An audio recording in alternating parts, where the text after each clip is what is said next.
जय हिंद स्टूडेंट्स। जैसे ही इंडिया और चाइना के टाइज आपस में नॉर्मलाइज होते हैं, चाइना कोई ना कोई ऐसी हरकत कर देता है जिससे हमारा ये विश्वास बन जाता है कि चाइना और इंडिया साथ में नहीं चल सकते and China is a country which can not be trusted. India के अरुणाचल प्रदेश से एक विमेन जो कि यूके बेस्ड है and she carries an Indian passport, she was detained in Shanghai. She was actually going to Japan और Shanghai में उनको detain कर लिया जाता है क्योंकि उनके पास इंडियन पासपोर्ट था और इंडियन पासपोर्ट में जो उनकी लोकेशन थी that was Arunachal Pradesh India and China के हिसाब से जो अरुणाचल है वो है जांगनान। जांगनान यानी कि सदर्न तिब्बत। अब चाइना 90,000 स्क्वायर किलोमीटर का जो एरिया है अरुणाचल प्रदेश का उसको अपना बताता है ना। सुन के कितनी हंसी आती है कि इंडिया 90,000 स्क्वायर किलोमीटर का एरिया चाइना से छीन के बैठा हुआ है और चाइना विक्टिम मूड प्ले कर रहा है कि हमसे हमारा एरिया छीन लिया। लेकिन ऐसे बहुत सारे एरियाज हैं, ठीक है, इंडिया और चाइना के बॉर्डर के बीच में जिसको लेके बहुत सारे डिस्प्यूट्स हैं। तो इंडिया और चाइना का जो बॉर्डर है एक्चुअल में 3400 किलोमीटर अप्रॉक्स आता है, जिसमें से करीब करीब 2000 किलोमीटर का ही बॉर्डर चाइना जो है वो रिकॉग्नाइज करता है। उसके अलावा वो सब कुछ डिस्प्यूटेड मानता है।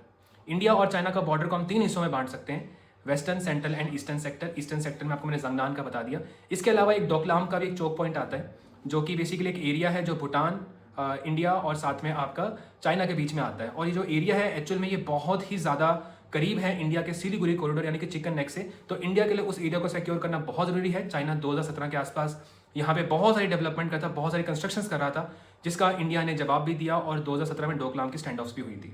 जो हमारा सेंट्रल सेक्टर है जिसमें आपका हिमाचल और उत्तरांचल का एरिया आता है, वहाँ पे भी कुछ चोक पॉइंट्स हैं, डिस्प्यूट्स हैं, लेकिन वो इतना वॉलेटाइल एरिया नहीं है। और सबसे ज़्यादा जो लड़ाई वाला एरिया है वो है हमारा वेस्टर्न सेक्टर। वेस्टर्न सेक्टर में चाइना ने इंडिया का 38,000 स्क्वायर किलोमीटर का जो एरिया है उसको इलीगली ऑक्यूपाई किया है। इंडिया इस रीजन को अक्साई चीन कहता है, जबकि चाइना कहता है कि it is just an extension of Jinjiang province of Tibet और ये हमारा ही था और हमने इसको राइटफुली वापस ले लिया। इस रीजन को इंडिया से सेपरेट करती है एलएसी यानी कि लाइन ऑफ एक्चुअल कंट्रोल। और लाइन ऑफ एक्चुअल कंट्रोल कितनी डिस्प्यूटेड है आपको पता है? 2020 की जो गलवान की क्लैशेस थी वो भी इसी रीजन में हुई थी। इस रीजन में एक दिप्सांग का रीजन भी आता है। उस दिप्सांग के रीजन को बेसिकली अगर हम बांटे तो आधा चाइना पेट्रोल करता है, आधा इंडिया पेट्रोल करता है। लेकिन चाइना ने इस दिप्सांग के रीजन में भी अपना जो पकड़ है उसको आगे बढ़ाना शुरू कर दिया है और इंडिया के मल्टीपल पेट्रोलिंग पॉइंट को चाइना ने चोक करना शुरू कर दिया था 2020 के बाद से। और इंडिया मल्टीपल पेट्रोलिंग पॉइंट पे आप पेट्रोलिंग नहीं कर सकता। साथ ही में आपको पता होना चाहिए पीओके का एरिया जो कि बेसिकली पाकिस्तान ने इलीगली इंडिया से छीन लिया था, वहाँ पे शगजाम वैली का रीजन है।